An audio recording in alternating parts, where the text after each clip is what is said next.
샬롬 할렐루야. 사무엘상 16장 7절요. 나의 보는 것은 사람과 같지 아니하니 사람은 외모를 보거니와 나 여호와는 중심을 보느니라. 아멘. 제목은 중심을 보시는 하나님이시고, 이 말씀은 아동주일학교 헌신 예배에 나간 말씀입니다. 쭉 읽어 드립니다. 이스라엘 국기에는 별이 있지요. 이 별이 무엇을 상징하는지 아시지요? 그 별은 바로 성경에 나오는 다윗 왕을 상징합니다.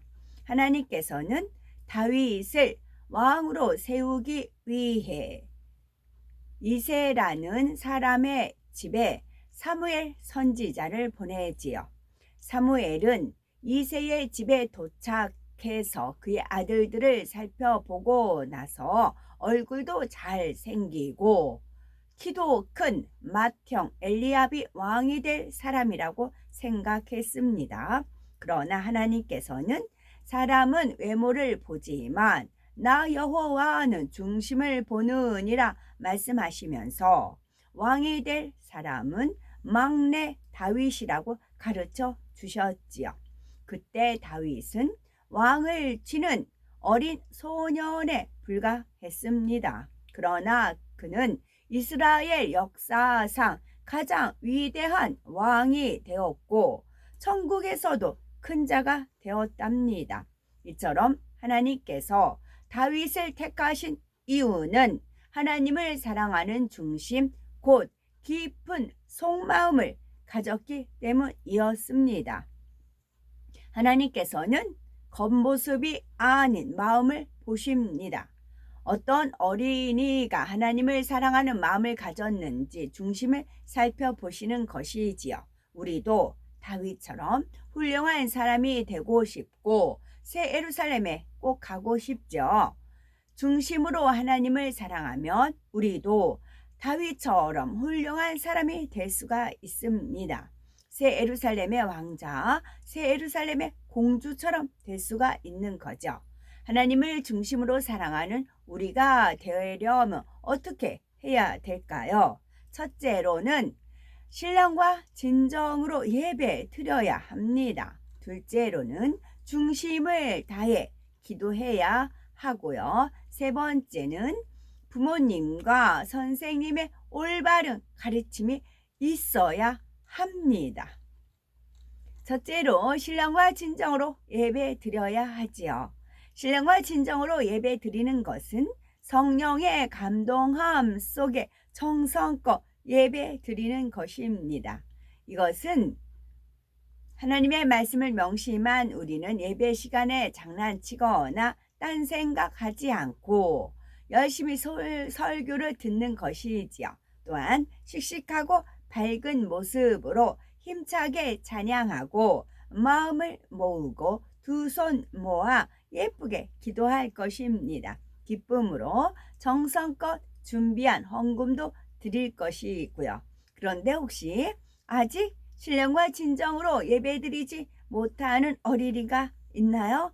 엄마가 예배는 꼭 드려야 한다 말씀하시니 마지못해 성전에 나와 예배를 드린다면 머릿속에 자꾸 딴 생각이 떠오릅니다.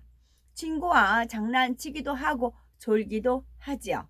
이런 어린아이라도 이제부터 열심히 노력하면 신령과 진정으로 예배를 드릴 수가 있습니다. 그러기 위해서는 무엇보다도 먼저 예배는 힘들어요 라는 마음을 예배는 즐거워요 라는 마음으로 바꿔야 하지요.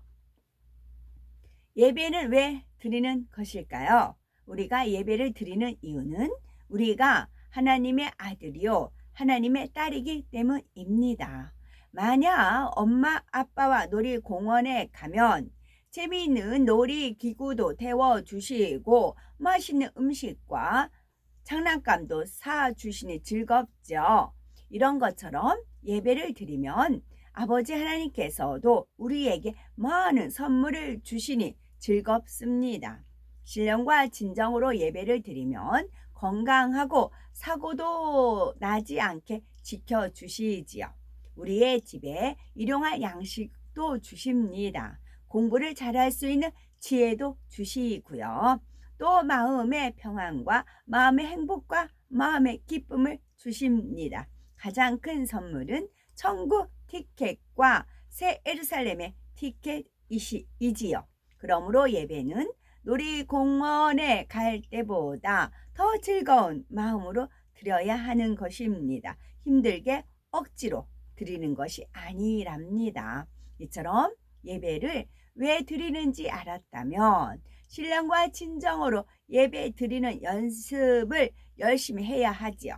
우리가 1학년 때나 6학년 때나 예배 드리는 모습이 똑같으면 안 됩니다.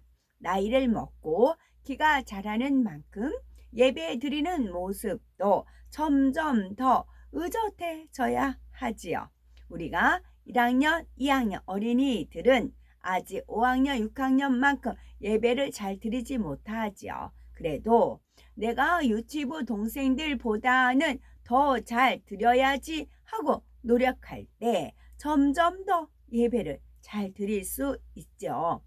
4살, 5살 유아부 어린이들이 열심히 말씀을 듣다가 깜빡 잠이 들고 말았습니다. 그렇다고 해서 예배를 신령과 진정으로 드리지 않았구나 하시지 않습니다. 사랑의 하나님께서는 나이와 믿음의 분량대로 최선을 다해 예배 드리며 기쁘게 받아주십니다. 비록 잠이 들었더라도 성전에 나와 예배 드리는 모습이 참 예쁘구나 하시는 것이지요.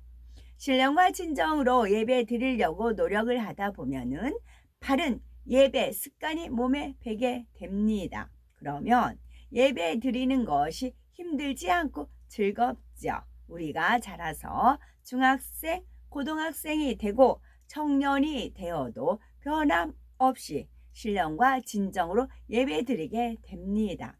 어렸을 때부터 신령과 진정으로 예배 드리면 하나님께서 우리의 삶을 축복해 주시고 우리의 꿈을 이루어 주십니다. 우리 모두가 이제부터는 더 행복하게 신령과 진정으로 예배 드리는 우리가 되어야 되겠고요. 둘째는 중심을 다해 기도를 해야 합니다. 중심으로 기도하는 것은 바른 자세로 마음을 모아 하나님 앞에 간절히 기도하는 것인데요. 기도를 길게 한다고 해서 그 기도가 꼭 중심의 기도인 것은 아닙니다. 짧은 시간을 기도하더라도 집중해서 충만하게 기도하는 것이 더 중요하지요. 억지로가 아니라 즐거운 마음으로 기도할 때 중심의 기도를 드릴 수가 있답니다. 우리 모두 중심 다해 기도하고 있나요? 혹시 스스로 기도하기보다는 부모님께서 하라고 하시니 억지로 기도하지는 않나요? 뛰어놀 때는 졸리지 않는데 기도를 하려고 하면 졸리고 피곤하지는 않으신지요?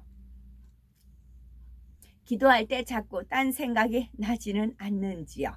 내가 기도한 내용이 잘 기억나지는 혹시 않는지요? 그렇다면 우리는 중심으로 기도하지 못하고 있는 것입니다. 그러면 기도는 왜 해야 되는 것일까요? 만약 우리가 부모님과 대화를 안 하면 부모님도 우리도 참 답답할 것입니다. 아빠, 엄마 다정하게 부르며 오늘 있었던 일도 이야기할 수가 없고 공책이 필요한데 공책 살 돈 좀 주세요. 또는 배가 고파요. 밥 주세요. 같은 말도 할 수가 없죠. 기도하는 것은 하나님과의 대화입니다. 부모님과 대화하지 않으면 답답한 것처럼 기도하지 않으면 답답한 것이 정상입니다. 그래서 기도를 해야 하는 것이지요. 또한 기도를 해야만 하나님께서 우리에게 필요한 것을 주실 수가 있습니다. 예를 들면 새 예루살렘에 가려면 까만 마음을 다 바꿔야 하죠. 그러려면 하나님 죄 짓지 않고 착한 일만 할 수 있도록 힘을 주세요. 원수마귀 사단을 물리쳐 주세요. 라고 기도해야 하겠죠. 또 항상 안전하고 건강하게 지켜주세요. 지혜 주셔서 공부도 잘할 수 있게 도와주세요. 구해야 되는 것입니다. 하나님께서는 오늘은 무엇을 응답해 줄까? 라고 우리를 기다리시지요. 그러니 우리도 즐거운 마음으로 매일매일 하나님께 꼭 기도해야 합니다. 또한 중심을 다해 기도해야 합니다. 예배와 마찬가지로 중심으로 기도하는 것도 습관을 들이는 것이 매우 중요하지요. 바른 자세로 마음을 모아 기도하는 훈련을 하면 점점 더 잘할 수가 있게 됩니다. 이때 매일 꾸준히 하는 것도 중요하고요. 그러면 나중에는 기도하지 않는 것이 오히려 더 이상하게 느껴진답니다. 지금은 주님과 기도로만 대화할 수 있습니다. 그러나 새 예루살렘에서는 마주 보고 대화할 수가 있지요. 우리 모두가 새 예루살렘에 꼭 들어가서 주님과 마주보고 행복한 대화를 나눌 수 있어야 되겠고요. 셋째로는 부모님과 선생님의 올바른 가르침이 있어야 하는데요. 어린이가 신앙생활을 하면서 자라죠. 그런데 너무 안타까운 것은 어렸을 때는 신앙생활을 잘하는 것 같았는데 성장한 후에 믿음을 떠나는 일이 있다는 것입니다. 이는 하나님의 사랑, 진리의 말씀을 자신의 것으로 소화하지 못하기 때문이지요. 신앙생활을 힘들게 느끼기 때문에 결국 더 쉽고 편한 세상의 길을 선택해 나가는 것입니다. 따라서 부모님과 선생님들은 영의 것을 먹일 때 소화를 잘 시킬 수 있도록 반드시 믿음의 분량과 나이에 맞게 먹여 주어야 하지요. 무엇보다 먼저 가르쳐야 할 일은 하나님과 주님이 어떤 분이신지, 예배와 기도를 드리는 이유는 무엇인지 이해시켜 주어야 하는 것이고요. 그렇지 않고 무조건 하라라고 강요만 하면 아이들은 하나님을 두려운 분으로만 오해할 수가 있어요. 다음으로 아이들의 눈높이에서 예배 드리는 방법과 기도하는 방법을 자세하게 가르쳐 주어야 합니다. 친구들과 함께 예배도 잘 드리고 기도도 잘 하겠지. 내 앞에서는 항상 착하고 순종하는 아이니까 하고 추측해서 넘길 일이 아닙니다. 우리 아이가 어디서 어떻게 예배 드리고 기도하는지 늘 관심을 갖고 확인해야 하는 것입니다. 물론 자녀를 믿어주는 것은 너무나 중요합니다. 그러나 잘 모르는 것은 가르쳐주고 행하지 못하는 것은 할 수 있도록 도와주어야 하지요. 결국은 부모님과 지도교사님들, 선생님들의 헌신이 가장 중요하다는 것이고요.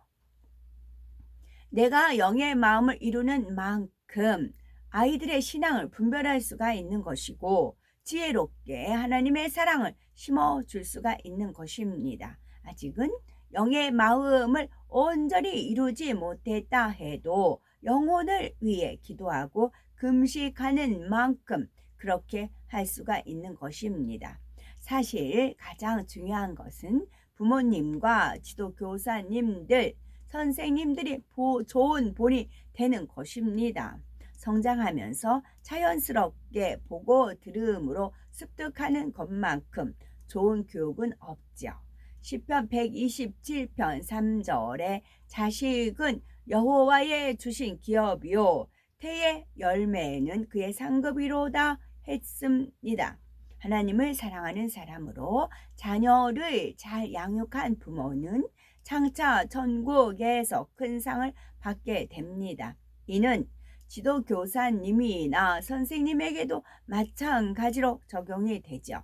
사도 바울이 디모데를 아들처럼 양육하였듯이 우리도 자신의 자녀처럼 사랑해 주어야 되는 것입니다. 그래서 어린이들이 우리 부모님을 만나서 좋은 선생님을 만나서 새 예루살렘에 올 수 있었습니다 라고 고백할 수가 있으면 더 좋겠죠.